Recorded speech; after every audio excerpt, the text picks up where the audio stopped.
Hello and welcome to Filling the Sink, a podcast from Catalan News. My name is Lea Beliaeva, and today we're talking about the European election results.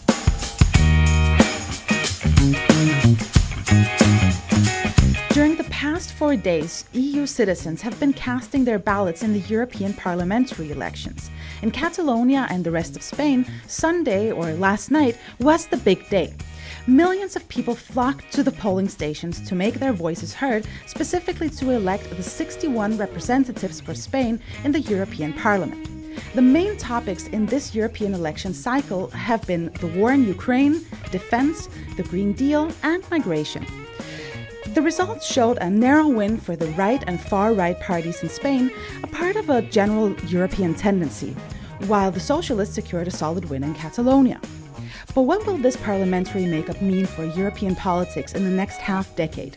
To help answer that question and many, many more, I'm joined bright and early by Gerard Escaich Folch. Good morning, Gerard. Bon dia. Bon dia, Lea. As I said 1 month ago for the Catalan elections, it's early, but not that bright. Well, I hope it will be once we get into it. So tell me, Gerard, the results of the European Parliament groups are in. Please break down the numbers for me.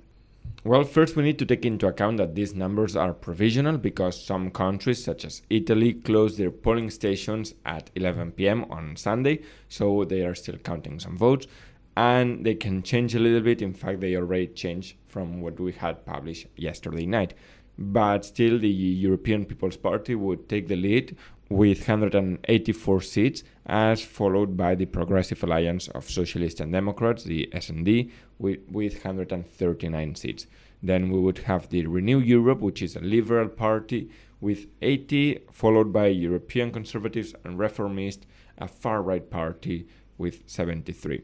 Then the European Parliament has a second far-right party, Identity and Democracy, 58 seats in the chamber, and the Greens, 52, the left got 36. And then because these are the main groups in the European Parliament, then we also have non-attached members who are MEPs but are not linked to any of these groups, who account for 45 representatives. And then because there are 53 others who are first-time parties who got representation, but they are still not have decided on which group they will join. In the Spanish context, that would be a party like Sumar. Exactly, Sumar, or a newly elected far-right party, Se Acabó la Fiesta. Mm-hmm. Then, for example, in the non-attached members, we would have Junts, with Toni Comín, the only representative that the party got. And then in the other parties, for example, Identity and Democracy, there is no relation to Spain as so far, but the European Conservatives and Reformists, we could see Vox, the Renew Europe, if it was elected, but they didn't get any seats. Ciudadanos was part of that group, and the Greens is the Esquerra Republicana, or Ara Republicas, which is a pro-independence left-wing coalition between Catalan, Basque, Galician, Balearic Islands, and other regions in Spain. Mm-hmm. So we will get into what everything means, both on a European level, but also in a Spanish and a Catalan one. But before that, let's just hear how everyone took the results last night. This is Dolors Montserrat, the People's Party candidate. They got 22 seats in the European Parliament, and they say, well, she said that the most important part is that this is a victory for Spain, as Spaniards want their country to be powerful in Europe. And Montserrat said that this is the goal of the People's Party, and that's what they will battle for. The second one is Salvador Illa, who is the leader of the Catalan Socialist Party. And he said that the results are an invitation for everyone and all political parties to reflect upon the need for a new political era in Catalonia.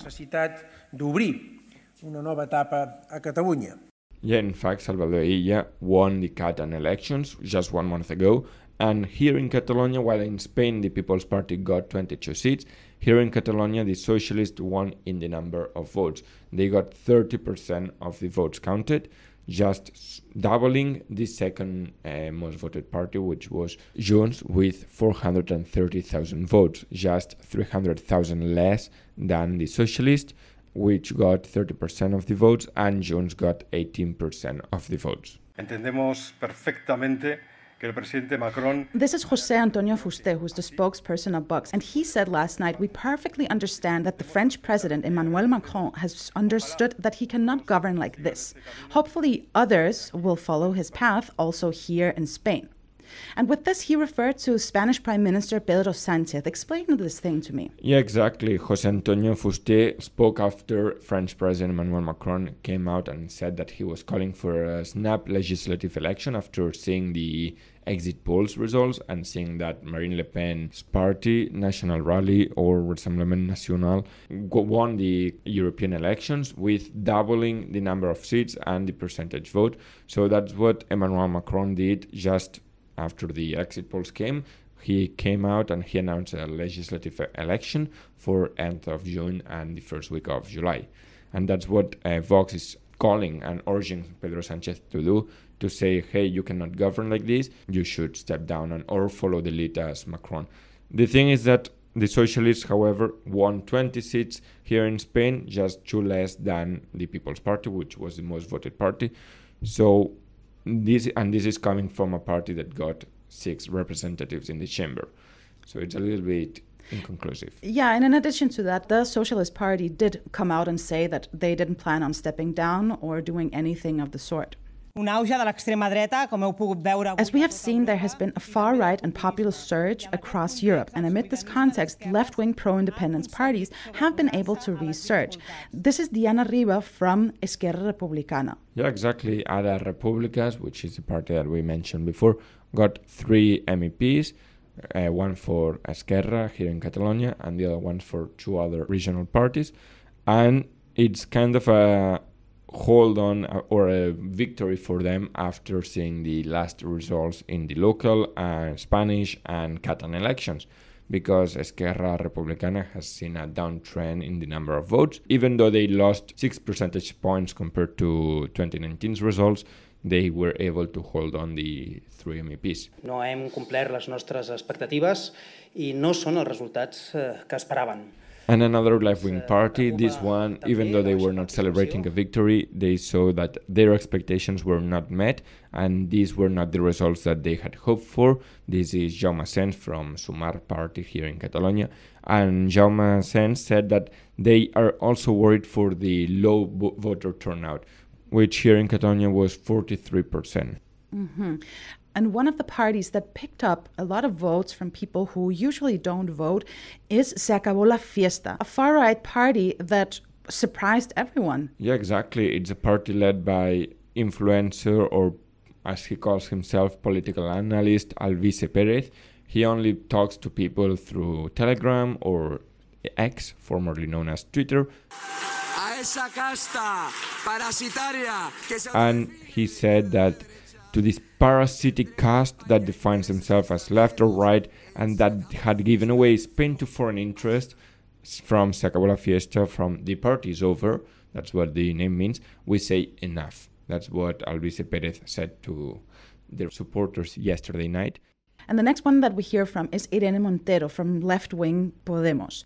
Nuestro objetivo es cambiar todo lo que tiene que ser cambiado. She said that our goal is to change everything that needs to be changed, transform Europe and Spain with even more strength than we have done in the last 10 years. Bon resultat que ens permet ser... And also talking about the past, it's Junts candidate Toni Comín, who says that it's a good result that allows us to be the second most voted party in Catalonia, the winning party in Girona and Lleida, with everything against us. For example, he says having to campaign from exile, as let's remember, Toni Comín is a former Catalan minister during the 2017 independence referendum, and once the referendum took place, he left Spain and settled him in Belgium. Mm-hmm.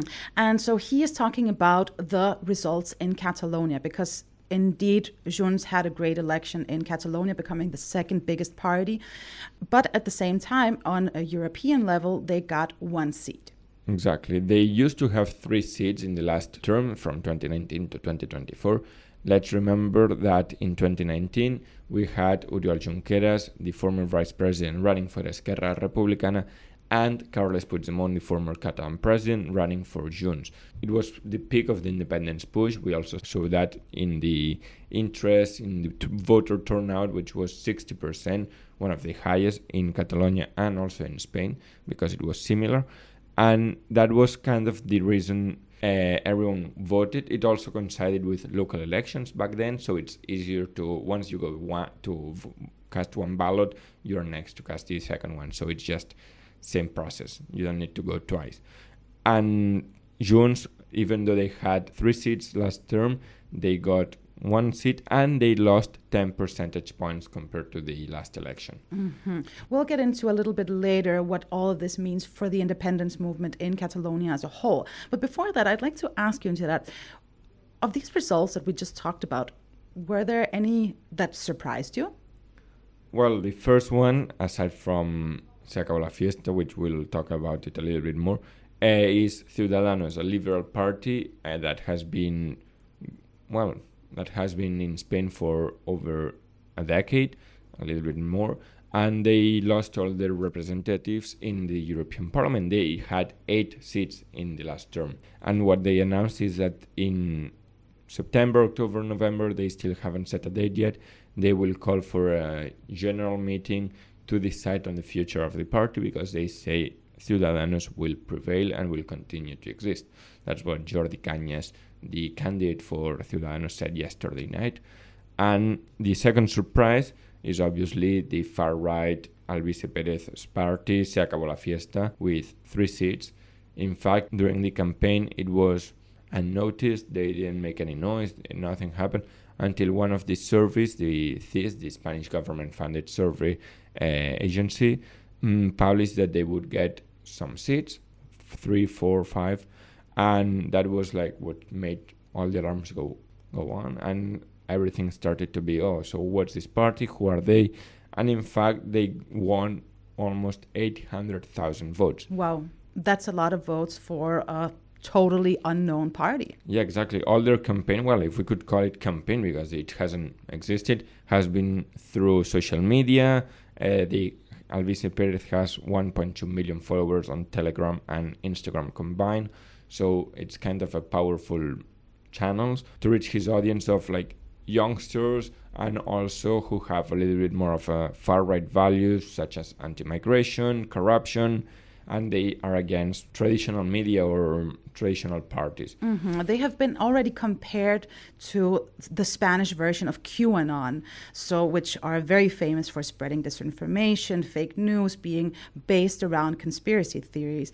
And I think that this comparison is actually quite accurate, seeing that the leader of the party has various legal cases pending for spreading fake news and disinformation and leaking documents. You mentioned it a little bit more, but let me just ask you, who voted for this party? You said 800,000 voters, but who were they? Well, that's a lot of people, considering here in Catalonia, the Socialists won with 700,000 votes. Well, 732,000 votes. But, for example, voters for Se acabó la fiesta are first-time voters, and 11%. Young voters age up to 24 years old. Let's remember that in Spain, the minimum age to be eligible to vote are 18 years old. So that's also kind of 10% of their voters. And then we have kind of a surprise. Let's remember that some years ago, when Vox was one of the big parties that was supposed to make a huge appearance and everything, it was considered an anti-establishment party. Well, turns out they are now considered establishment by 18% of the Se acabó la fiesta voters who used to vote Vox. Others come from Ciudadanos, the People's Party, or voters who were able to vote in previous elections, but they didn't go to polling stations at all. Mm-hmm. So many of these voters, they saw it as like a protest vote, basically.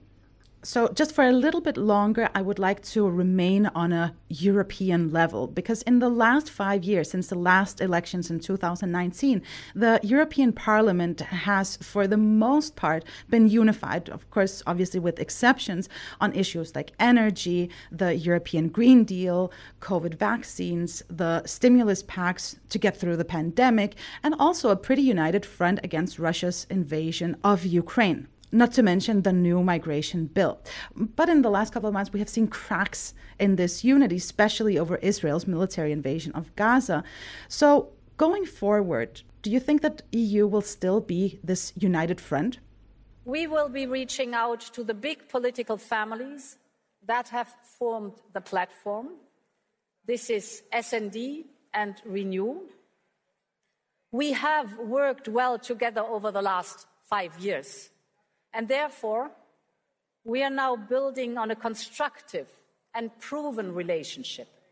I have always said that I want to build a broad majority for a strong Europe.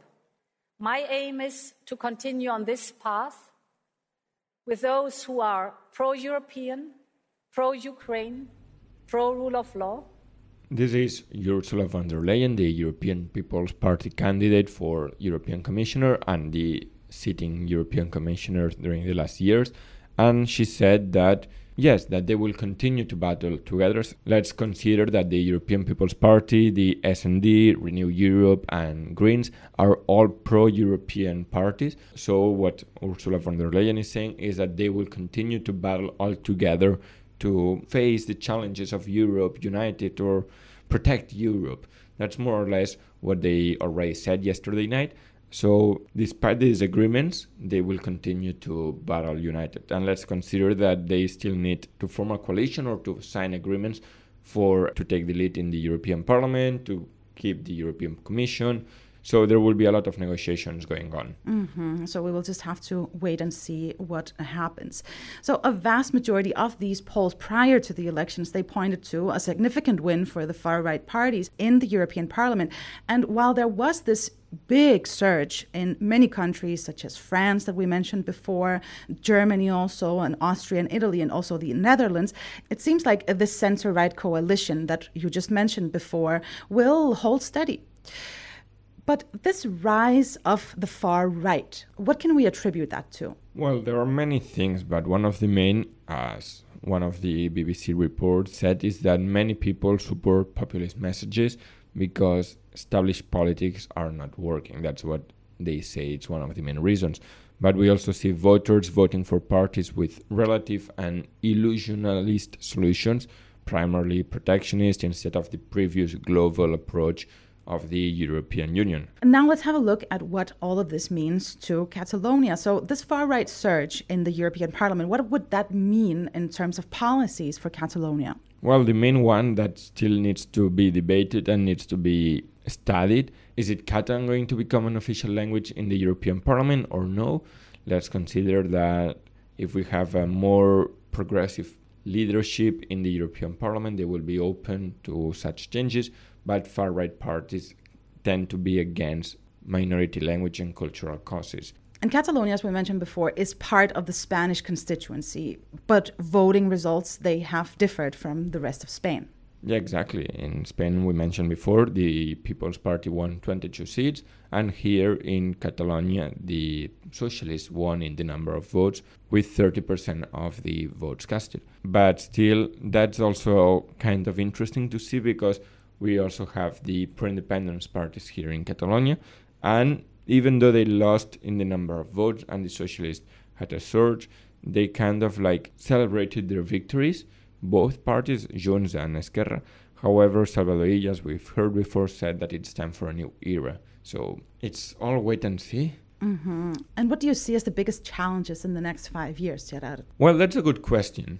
Why? Because during the election campaign here in Spain, and in Catalonia, all political parties focused a little bit more on national or regional politics rather than what we were voting for, the European elections. For example, the first week of the campaign was mainly focused on an amnesty promoted by the Spanish government for those Catalan pro-independence figures who were tried or had a judicial case related to the independence push. And then the second week was attacks on Begoña Gómez. And you will be asking, and why this Begoña Gómez is so important? It's just a random average name in Spain, Gómez.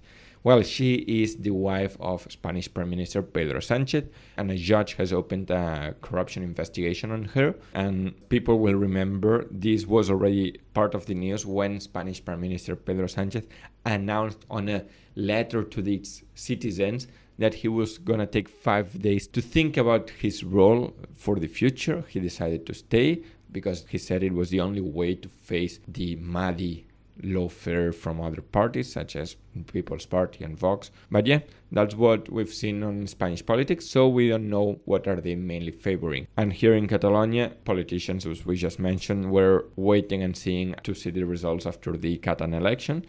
But more or less, overall in Europe, overall other parties, other countries, other groups, well, 5 years are going to be for military armament. That's one of the main topics during this last year, considering should Europe have its own army or should we increase in defense or increase in diplomatic talks, but also increase in a way of defending ourselves, as well as climate change. Obviously, that's a key issue. And then we recently had the farmers' protest across all of Europe and the rising cost of living. Mm-hmm. And then now, in addition to that, there's also the challenge of the far right and also questions of migration. Yeah, a never-ending story here, migration, which has been going on for decades, unfortunately. But that's one of the main topics that will also need to be tackled until 2029, which is when the Europeans are going to go voting again. Yes, and we have covered the elections, and we will, of course, keep covering everything in the coming months, weeks, and also years. So please go to Catalan News and follow us also on social media, Facebook, Twitter, Instagram, TikTok, to get all the latest news from Catalonia. And now it's time for the Catalan phrase of the week. What is it this time, Gerard? Well, you have one written here, but I'm going to change it. I'm going to surprise you. Okay. It's Oda a la Alegría. Oda a la Alegría. Ode to joy? Yeah, Europe's anthem. What? The European Union's anthem, yeah. The ninth symphony from Ludwig van Beethoven from 1823. Oh, wow. I had no idea that was the anthem of the European Union. Yeah, it has been since the 1970s. Wow, okay. Well, you learn something new every day. And can you sing it, Gerard? And no, because I don't speak German. And in fact, the European anthem doesn't have lyrics, but it's based on a poem from Friedrich von Schiller's, a lyrical verse from 1785. Okay, well, I speak German, so now you have to do it, Gerard, and then we can sing it together. Yes. And that's all we have time for today. Thanks for listening. Please do subscribe to Filling the Sink wherever you get your podcast if you haven't already. Thanks again to you, Gerard, for once again getting up bright and early to talk about the election results. Are you more refreshed now, you think? It's going to be a long day, so yeah, let's say yes. And extraordinarily, we will already be back again with a brand new episode on Saturday, meaning that this week we will have 2 episodes. Yay! On Saturday, we will be talking about the best restaurant in the world, literally, Barcelona's own Disfrutar, that just won this title last week. On behalf of the team here at Catalan News, I'm Lea Beliaeva, wishing you a great start to the week. Fins aviat, adeu.